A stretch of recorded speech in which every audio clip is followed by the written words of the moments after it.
La Coupe du Monde, la compétition la plus populaire, la plus attendue, la plus disputée de toute l'histoire du football. Et cette édition 2026, on peut le dire sans aucune hésitation, s'annonce comme la plus grande jamais organisée. Pour la première fois dans l'histoire de cette compétition, 3 nations vont co-organiser cette fête mondiale, les États-Unis, le Mexique et le Canada. 3 pays, un même rêve, une même ambition. Et au soir du 19 juillet 2026, une seule nation pourra se proclamer championne du monde. Mais avant d'en arriver là, il y a une question qui mérite toute attention, une question qui concerne tout un continent, tout un peuple, toute une culture footballistique, l'Afrique. Et ce qu'il attend de cette compétition. Alors, salut à tous et à toutes et bienvenue dans une nouvelle vidéo des débriefs de Giscard où on va se projeter ensemble sur cette Coupe du Monde 2026 en analysant le continent africain sous toutes ses coutures, en tenant compte de cette nouvelle réforme historique et surtout en posant une question fondamentale. N'est-il pas enfin temps pour l'Afrique de montrer son vrai visage sur la plus grande scène du monde?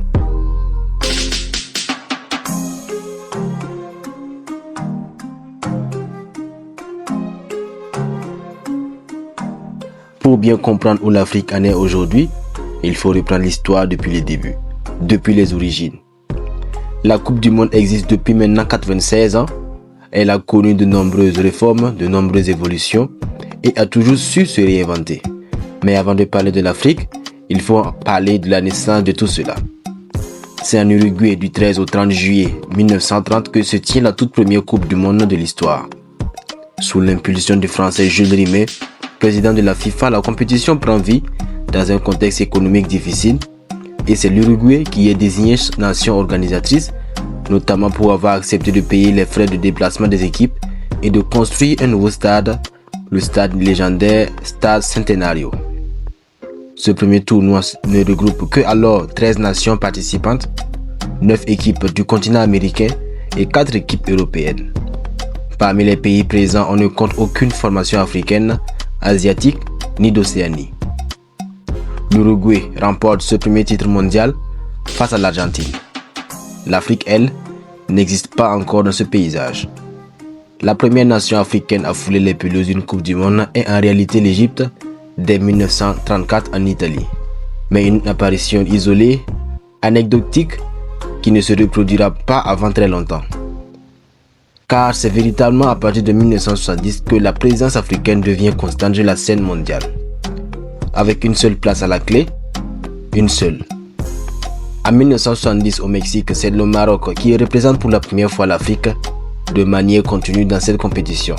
Mais le bilan des Lions de l'Atlas est celui d'une élimination au premier tour, battue par la République fédérale d'Allemagne sur le score de 2-1, puis écrasée par le Pérou 3-0 avant d'accrocher le match nul 1 but partout face à Bulgarie lors d'un dernier match sans enjeu. Pas de victoire, pas de qualification. Mais l'important était d'être là, l'Afrique était là. 4 ans plus tard, en 1974, en République fédérale d'Allemagne, c'est le Zaïre, fraîchement sacré champion d'Afrique des Nations, qui prend le relais. Et là, la réalité du niveau mondial frappe fort. Champion d'Afrique 3 mois plus tôt, ok, le Zaïre débute par une défaite non déshonorante face à l'Écosse sur le score de 2-0. Mais 4 jours plus tard, les Léopards subissent face à la Yougoslavie, une des plus grosses déroutes jamais vues en phase finale. Réduit à 10 au bout de 22 minutes, ils s'inclinent de 9-0. Ils perdront leur 3e match face au Brésil sur le score de 3-0. 3 défaites, aucun but marqué, 14 buts encaissés. C'est brutal. Mais là encore, l'Afrique noire venait de fouler pour la première fois la pelouse d'un mondial. Une première que l'histoire ne pourra jamais effacer. En 1978 en Argentine, c'est au tour de la Tunisie d'écrire une nouvelle page. Et là, quelque chose de différent se passe. Quelque chose d'historique. Le 2 juin 1978, c'est un jour historique pour l'Afrique. À Rosario, la Tunisie devient la première nation africaine à remporter un match de phase finale de Coupe du Monde. Face au Mexique, les Aigles de Carthage, pourtant menés à la mi-temps sur le score de 1-0, inversent la tendance pour s'imposer 3-1. 3 points, une victoire historique, un continent qui commençait à montrer qu'il pouvait se battre. Malgré cela, la Tunisie s'incline dans les 2 autres matchs de son groupe il rentre à la maison.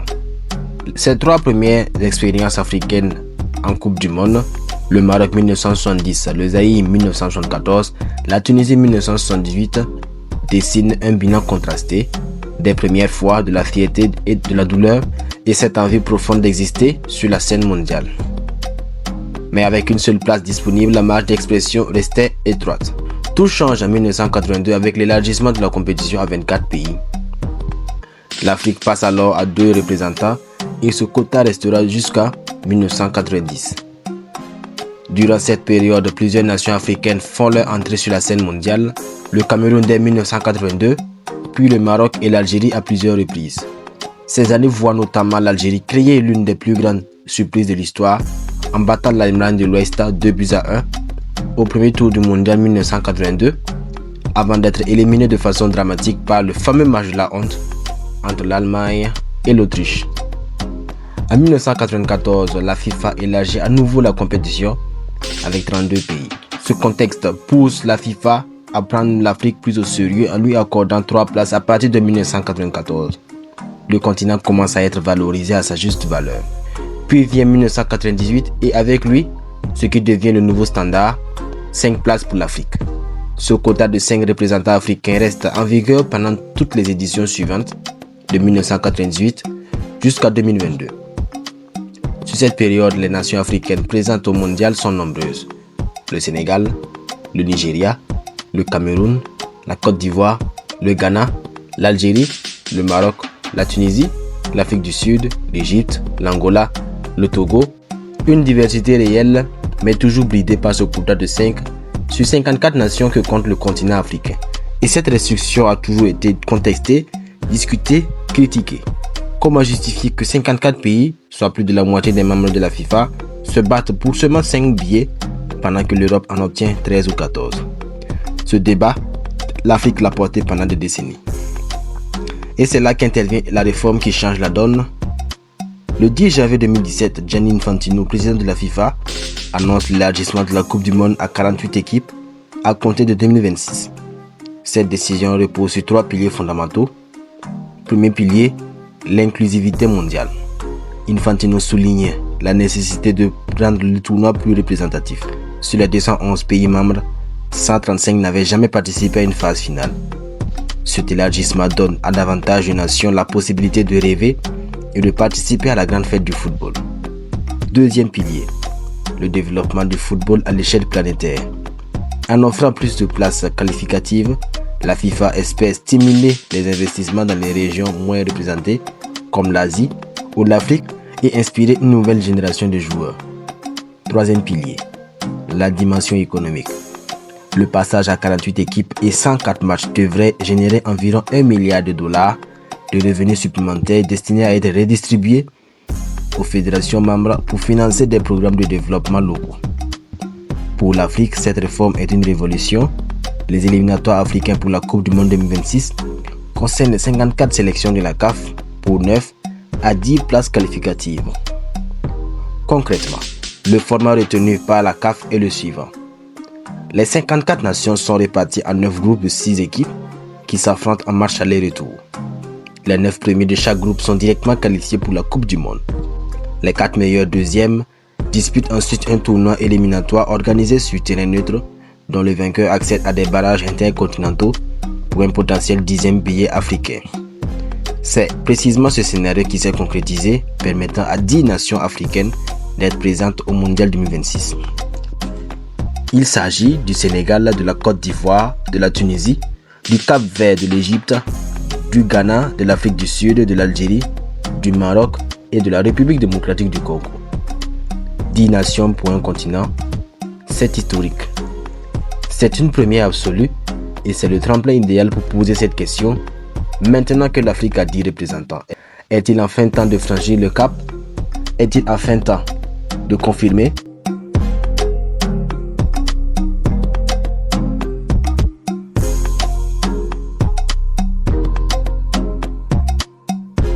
Pour répondre à cette question, il faut d'abord rendre hommage à l'histoire. Parce que les équipes africaines ont déjà produit des moments absolument extraordinaires dans cette compétition. Des moments qui méritent d'être racontés, analysés, célébrés. Commençons par celui qui définit le niveau auquel l'Afrique peut aspirer, celui qui a tout changé, tout basculé, le Maroc 2022. Le Maroc réalise un parcours exceptionnel sous la direction du sélectionneur Walid Regragui, en terminant premier de son groupe qui inclut la Belgique, la Croatie et le Canada avec 7 points. Phase de groupe, 1-0 0-0 contre la Croatie, une victoire 2-0 contre la Belgique, l'un des chocs les plus marquants du premier tour, et une dernière victoire 2-1 contre le Canada. Huitième de finale face à l'Espagne, les Lions de l'Atlas déjouent tous les pronostics en éliminant l'Aurora au tir au but sur le score de 3-0. Dans une soirée où le gardien Yacine Bounou devient un héros national. Quart de finale, un but de Youssef En-Nesyri, inscrit avant la pause, offre à l'Afrique sa première demi-finale de Coupe du Monde après une victoire 1-0 face au Portugal. Cristiano Ronaldo qui pleure dans les couloirs, une image qui restera gravée. Demi-finale, une défaite 2-0 face à la France dans un match où les Marocains se battront jusqu'au bout. Match pour la troisième place, une défaite 2-1 contre la Croatie, une note amère au terme d'un parcours de légende. Pour la première fois de l'histoire, une nation africaine termine dans le top 4 de la Coupe du Monde. Une épopée qui a fédéré tout un continent, mais ce n'est pas la seule fois que l'Afrique a frappé fort. Avant le Maroc 2022, 3 autres nations avaient atteint les quarts de finale et chacune d'elles mérite qu'on s'y arrête. Tout commence avec le Cameroun en 1990, c'est eux qui ouvrent la voie, eux qui font basculer les regards. Lors du match d'ouverture de la Coupe du Monde 1990, les Lions indomptables créent l'un des plus grands chocs de l'histoire en battant l'Argentine, championne du monde en titre, et cela à 10 contre 11. Le monde découvre alors une Afrique audacieuse, imprévisible, conquérante. Le Cameroun enchaîne, valide sa qualification, puis réalise un nouvel exploit en éliminant la Colombie après les prolongations dans un match devenu légendaire. Le rêve se poursuit jusqu'en quart de finale, une première historique pour une nation africaine. Face à l'Angleterre, les Lions passent tout près d'un exploit encore plus grand, menant au score avant de céder en prolongation. Cruel mais fondateur. Ce jour-là, l'Afrique comprend qu'elle peut rivaliser avec les plus grands. Puis vient le Sénégal en 2002. Une première participation et un séisme immédiat. Dès leur entrée dans la Coupe du Monde 2002, les Lions de la Teranga font tomber la France, championne du monde en titre, grâce à un but de Papa Bouba Diop sur le score de 1-0. Un choc mondial. Solides et résilients, ils franchissent la phase de groupe avant de s'imposer en huitième de finale après prolongation. Le Sénégal atteint lui aussi les quarts de finale, confirmant que l'exploit camerounais n'était pas un hasard. Le parcours s'arrête finalement face à la Turquie, dans un match serré qui bascule dès le début de la prolongation. Mais l'essentiel est ailleurs. Pour une première, le Sénégal entre directement dans la légende. En 2010, c'est le Ghana qui porte les espoirs d'un continent entier. Sur le sol africain, lors de la Coupe du Monde 2010, les Black Stars réalisent un parcours impressionnant jusqu'en quart de finale. Et là, le destin bascule. Face à l'Uruguay, le Ghana touche du doigt une qualification historique pour les demi-finales. À la toute dernière seconde de prolongation, un geste défensif illégal, légendaire de la part de Luis Suarez, empêche un but quasiment assuré. Penalty, tout un continent retient son souffle, mais l'occasion est manquée par Asamoah Gyan. La séance de tir au but sera fatale. L'Afrique passe à quelques centimètres de son plus grand exploit. Un moment de douleur encore aujourd'hui gravé dans la mémoire. Ces performances remarquables constituent la base sur laquelle peut s'appuyer l'Afrique 2026 et justement, parmi les 10 nations qualifiées, certaines portent des ambitions particulières. Commençons par le Maroc, désormais champion d'Afrique selon la CAF, après la victoire lors de la CAN 2025, une compétition intense avec une grande finale face au Sénégal dont on garde tous un souvenir vif. Les Lions de l'Atlas abordent leur 7e Coupe du Monde dans un état d'esprit conquérant. Un changement de sélectionneur cependant est à noter. Après l'épopée du Qatar et la CAN 2025, Walid Regragui a quitté ses fonctions, laissant la place à Mohamed Wabi, qui après ses brillants résultats avec les U20 marocains aura ici la plus grande des vitrines pour montrer ce qu'il peut faire. Cette équipe regorge d'une génération exceptionnelle. Achraf Hakimi, Brahim Diaz, Noussem Mazraoui et l'incontournable Yacine Bounou dans les cages. Logés dans le groupe C avec le Brésil, Haïti et l'Écosse, les Marocains portent sur leurs épaules le statut de champion d'Afrique et la mission de confirmer que 2022 n'était pas un accident. Le Sénégal, finaliste de la CAN selon la CAF, arrive lui aussi avec des arguments immenses. Pour cette Coupe du Monde 2026, les Lions de la Teranga ont réalisé une CAN 2025 exceptionnelle. 100% de victoires en phase de groupe, puis dans les phases d'élimination directe jusqu'à une finale gagnée en prolongation sur un but de Pape Gueye. Guidé par la légende Sadio Mané, le Sénégal a disputé 3 finales lors des 4 dernières éditions de la CAN. C'est le favori numéro 1 côté africain pour un parcours remémorable. Logés dans le groupe I avec la France, l'Irak et la Norvège, les Lions de la Teranga auront à cœur de prouver leur suprématie et de rappeler que leur titre continental n'a rien d'un hasard. La Côte d'Ivoire, vainqueur de la CAN 2023 chez eux, se présente également avec une génération offensive très intelligente. Le jeune et percutant Yann Diomandé, Amad Diallo qui a été phénoménal lors de la CAN 2025 et au milieu de terrain l'éclosion d'Inaou Oulaï, pièce maîtresse des éléphants à seulement 19 ans. Malgré une sortie en quart de finale de la CAN 2025 face à l'Égypte, la Côte d'Ivoire reste une équipe à suivre de très près, logée dans le groupe E avec le Curaçao, l'Allemagne et l'Équateur. D'autres nations peuvent également créer de belles surprises. L'Algérie conduite par Riyad Mahrez et l'Égypte de Mohamed Salah, deux légendes qui disputeront probablement leur dernière Coupe du Monde et voudront marquer le coup de la plus belle des manières.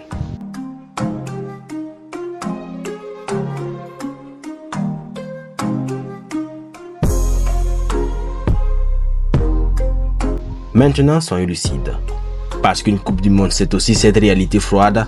Certaines nations arrivent avec des escouades d'une qualité qui n'a pas beaucoup d'équivalent. Et l'Afrique, malgré ses progrès, malgré ses talents, devra se battre contre des machines bien rodées. En Europe, qui reste le continent le plus représenté et le plus titré dans cette compétition, plusieurs équipes arrivent en position de force absolue. L'Espagne d'abord, championne d'Europe en titre depuis son sacre en 2024 face à l'Angleterre, une génération exceptionnelle qui a mûri depuis.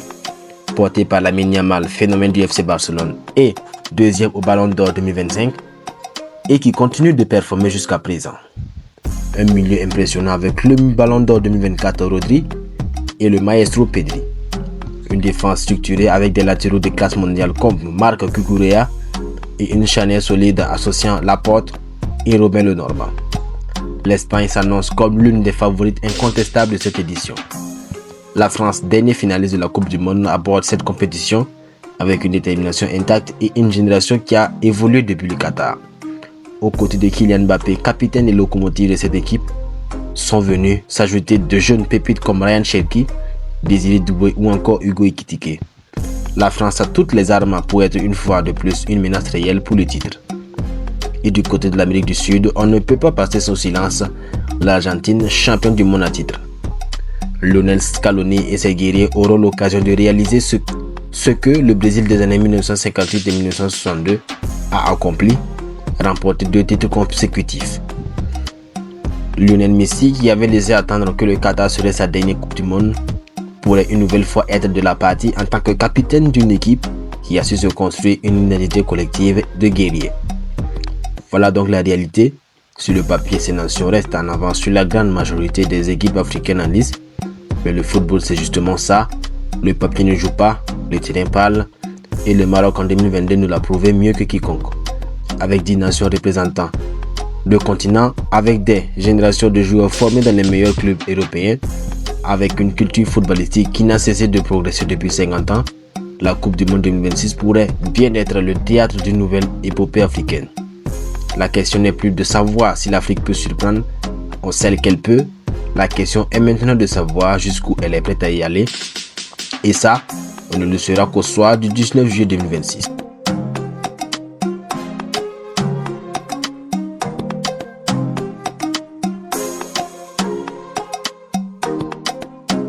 Alors voilà, on arrive au terme de cette analyse. Et ce qui est certain, c'est qu'on vient de traverser ensemble toute une histoire. Une histoire riche, complexe, parfois douloureuse, mais toujours portée par cette même flamme, la fierté d'un continent qui refuse de rester en marge de la plus grande compétition sportive du monde. De l'Uruguay 1930 sans aucune équipe africaine jusqu'à ces 10 lions qui s'apprêtent à rugir sur les pelouses des États-Unis, du Mexique et du Canada en 2026, le chemin parcouru est immense. Et pourtant, le sentiment qui domine, c'est qu'il reste encore quelque chose de grand à accomplir.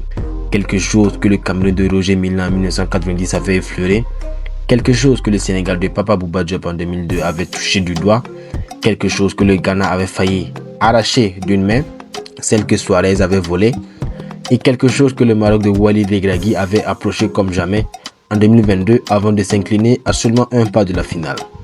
Cette Coupe du Monde 2026 n'est pas juste une nouvelle édition. Pour l'Afrique, c'est un rendez-vous avec le destin. 10 nations, des générations de joueurs qui évoluent dans les meilleurs clubs du monde. Des sélectionneurs qui connaissent le football de haut niveau sur le bout des doigts. Et surtout, une base d'histoire et d'exploits sur lesquels s'appuyer pour aller encore plus loin. La question n'est donc plus l'Afrique peut-elle surprendre? On sait qu'elle peut. La question c'est l'Afrique est-elle prête à confirmer? Et pour y répondre, il faudra attendre le terrain. Mais en attendant le coup d'envoi, on ne peut pas rester les bras croisés parce que justement cette Coupe du Monde mérite qu'on lui consacre du temps, de l'analyse et de la passion. Et c'est exactement ce qu'on va faire ici. À partir de cette semaine, je lance une série inédite sur cette chaîne. Elle s'appelle Africa to the World, Mission Mondiale 2026. Le principe est simple. Chaque semaine jusqu'au jour J, je vais vous consacrer une vidéo complète dédiée à l'un des pays africains qualifiés pour cette Coupe du Monde. Leur histoire, leur génération, leurs forces, leurs faiblesses, leur groupe, leur chance de briller. Une analyse profonde, une vidéo à la fois, pour qu'au moment où le coup d'envoi sera donné, vous ayez toutes les cartes en main pour vivre ce mondial africain comme il se doit. Le premier épisode arrive cette semaine et ce n'est que le début. Parce que l'Afrique n'arrive pas juste pour participer, l'Afrique arrive pour marquer l'histoire. Restez connectés et je vous dis à très bientôt dans les débriefs de Giscard. N'oubliez pas de vous abonner, de liker la vidéo et surtout de la partager si elle vous a plu. Merci.